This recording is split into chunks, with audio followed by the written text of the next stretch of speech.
Hay algo de local y universal en cada persona, en cada pueblo, en cada nación y en cada cultura. Hay patrones que la definen, rasgos distintivos que hacen al español, al mexicano o al argentino lo que son. Esa amalgama de pequeños tornillos y tuercas que van desde la manera de actuar, de pensar, de comer, de hacer política, de amar o de odiar. Una amalgama que termina por construir una máquina a la que finalmente llamamos cultura. Podríamos preguntarnos qué hace a un ruso o a un chino. ¿Por qué podemos distinguir a un colombiano y a un chileno de un noruego o un senegalés? Hoy quiero que busquemos esas pequeñas piezas en nuestra cultura.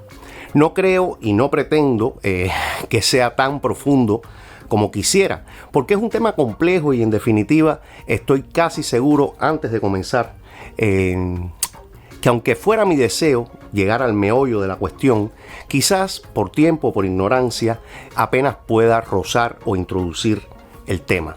Me gustaría que hoy habláramos de lo cubano y para mis amigos que no lo son, les pido que se queden porque, como dijo el poeta norteamericano Walt Whitman en su poema Canto a mí mismo, lo que yo diga ahora de mí, lo digo de ti, porque lo que yo tengo lo tienes tú y cada átomo de mi cuerpo es tuyo también. Te invito a ver este video porque quizás termine reconociendo y reflexionando sobre tu propia cultura. En fin, ¿qué es la cubanía? ErnestoMiami.com.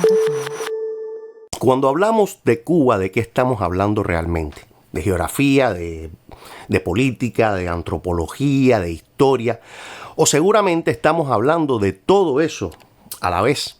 Porque hablar de cubanidad es también hablar de los primeros habitantes, aunque a diferencia de otros países hispanoamericanos, su cultura se vea reflejada hoy solo en algunas palabras de origen indígena, en la alimentación y en el uso de ciertas plantas medicinales.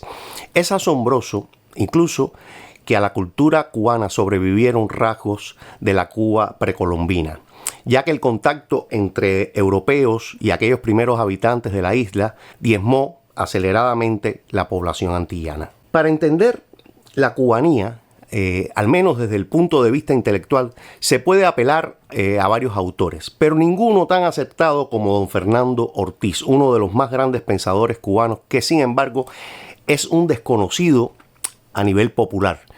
Cualquier cubano de a pie puede recitarte poemas enteros de Martí, reconoce nombres como Félix Varela o Carlos J. Finlay, presume de ser coterráneo de Capablanca, pero no muchos conocen a Fernando Ortiz, quien incluso dentro de la nueva nomenclatura y jerga comunista no ha perdido el título de don.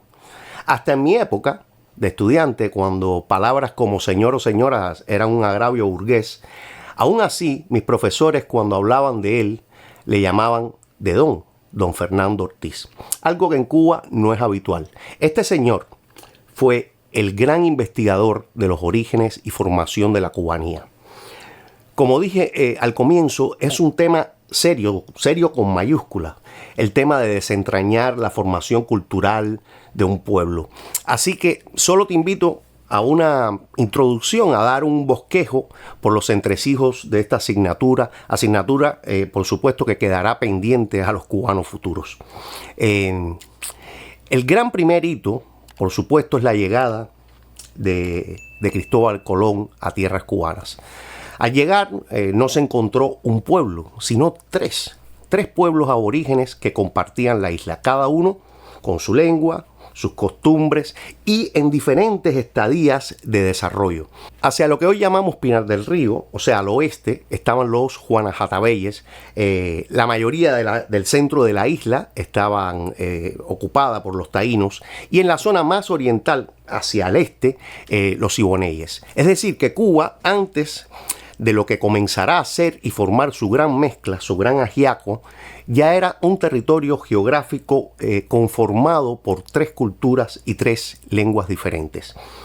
A esa isla llega el almirante Colón y por primera vez en miles y miles de años, humanos de ambas partes del Atlántico se reencontraron. Fue un descubrimiento. Los europeos descubrieron nuevas tierras y nuevas civilizaciones y al mismo tiempo los habitantes de estos nuevos mundos descubrieron que había mucho más allá del horizonte, otras personas. Ya sabemos que no fue un encuentro amigable, no fue tan exterminador como pintan los negros legendarios, ni una luna de miel como muchas veces pintan los que se oponen a esa doctrina. Pero nada, eso es un tema quizás de otro debate.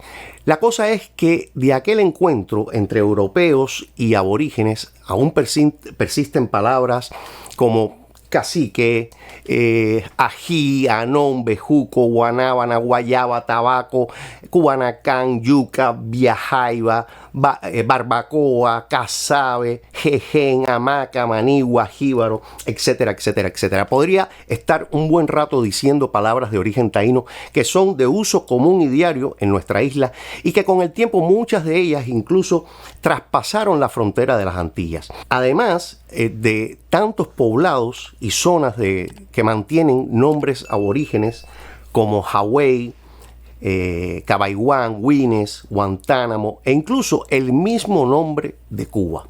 O sea, que de una cultura que poco quedó sin darnos cuenta, hablamos parte de su lengua y el lugar geográfico que compartimos aún tiene aquel nombre nativo. Miles de palabras de uso diario que los cubanos usamos para nombrar nuestras plantas, nuestros pueblos y nuestras cosas. Cuando alguien te pregunta, ¿y tú de dónde eres? Y dices de Cuba, respondes en lengua taína. Sin saberlo, los cubanos nacemos bilingües.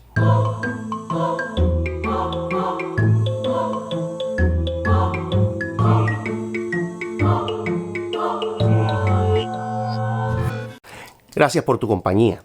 Y recuerda, vive y deja vivir.